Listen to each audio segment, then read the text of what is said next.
disebut dalam bahasa Al-Quran ahlul dzikr. Fungsinya siapa ahlul dzikr itu? Kalau dalam bahasa Al-Quran fas'alu ahla dzikri in kuntum la ta'lamun. Bertanyalah kepada ahli ilmu bila kalian tidak tahu. Siapa ahlul dzikr itu? Orang yang berilmu, mengaplikasikan ilmunya, berarti ahli ibadah, mengajarkan ilmunya, dan berperan sebagai konsultan di masyarakat. Jadi konggone duwe masalah lapor, ono wong teko kebulet utang minta solusi, anaknya arep rabi minta pendapat, sampai anaknya loro panas yo njaluk pendapat. Itu namanya ahlul dzikr namanya. Lah yang ahlul dzikr ini di zaman ini tidak banyak. Betul, ulama yang ahlul dzikr di zaman ini tidak banyak. Kalau yang kedua banyak, yang disebut rabbaniyun banyak, ahli ilmu, ahli ibadah dan mengajarkan ini banyak.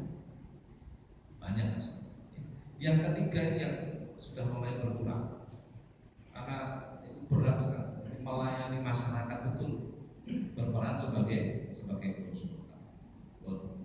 Kembali lagi pada semuanya. Jadi memuliakan ulama sama halnya memuliakan Rasulullah, sama halnya memuliakan Allah. Pertemuan yang lalu kami menyampaikan bahwa orang tua itu 3, kan begitu nih? Yang membentuk Allah, menitipkan pembentukan jasmani kita itu melalui man yuwaliduka, yang melahirkan kita, emak karo bapak. Emak itu tidak iso, tidak bisa, mesti kudu ono bapak. Yang kedua adalah man yuzawijuka, yang menikahkan kita. Kita ini bisa lahir karena pernikahan kedua orang tua kita, masing-masing punya orang tua, kan begitu kan? Jadi orang tua itu termasuk orang tua kita. Orang tua kita pulau jenengan tidak mungkin lahir. Maka Allah menitipkan proses penciptaan jasmani melalui 2 itu, orang tua kita dan mertua kita. Tetapi Allah menitipkan proses pembentukan rohani jiwa itu melalui orang tua yang ketiga, alimuka, orang yang mengajarkan agama kepada kita, orang yang mengenalkan kita tentang Allah. Itu orang tua ketiga kita. Dalam agama begitu, dalam agama seperti bahkan orang yang mengajarkan ilmu agama itu nomor 1, bukan orang yang melahirkan, bukan. Contoh Nabi Ibrahim, orang tuanya menyembah berhala, anaknya tentang, pasti orang tuanya menganggap Nabi Ibrahim itu anak durhaka, kan begitu kan? Pasti begitu. Pasti begitu. Padahal Nabi Ibrahim melakukan sesuatu yang benar. Contohnya seperti itu dan seterusnya. Kita lanjutkan. Maka Rasulullah alaihi wasallam dawuhkan Nabi sallallahu alaihi wasallam, hadis nomor 11. Namun alim utawi sarene wong alim iku akbar luwih utama min ibadatil jahili katimbang ibadahe wong kudu. Hadis ini menarik. Tidurnya orang alim itu lebih utama daripada ibadahnya orang bodoh. Wah, ini luar biasa. Asbabul wurudnya begini, sebab-sebab turunnya hadis. Kalau Quran itu asbabun nuzul, kalau hadis itu asbabul wurud.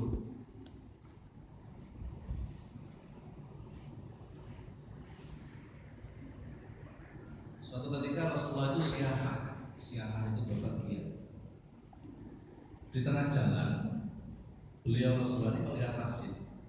Di depan masjid itu tampak jin mondar-mandir. Jadi makhluk gaib itu bisa dilihat sebenarnya. Para sahabat itu sering kali melihat malaikat Jibril mondar-mandir membawa wahyu, sering tampak para sahabat. Jadi biasa, begitu itu biasa sebenarnya. Jadi bagi kalau kita melihat hadis, Rasulullah mengatakan ittaqu firasatal mu'min fa innahu yanzuru bi nurillah. Takutlah kalian pada firasatnya orang mukmin karena mereka memandang dengan cahayanya Allah. Sayyidina Umar bin Khattab, diriwayatkan oleh Imam Bukhari. Ketika Rasulullah telah wafat, tengah-tengah khutbah Jumat di Madinah, Sayyidina Umar khutbah Jumat, tapi umat Islam waktu itu sedang berperang. Sekian ratus mil dari kota Madinah, pasukan Muslim ini dipimpin oleh komandan namanya Sariyah berperang.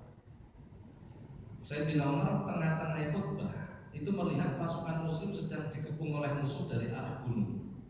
Kalau CCTV ini tampak Sayyidina Umar. Lah ini namanya Basiro. Padahal sekian ratus mil dari kota Madinah.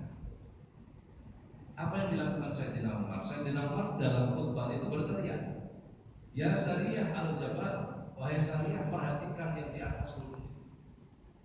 Sariyah yang sedang berperang ini sekian ratus mil dari kota Madinah mendengar suara Umar bin Khattab, maka segera dia memperhatikan pasukan musuh yang di atas. Begini ini biasa. Jadi bukan hanya Rasulullah yang bisa seperti itu. Bukan hanya Rasulullah. Jadi orang yang imam dan imam yang kualitas seperti itu.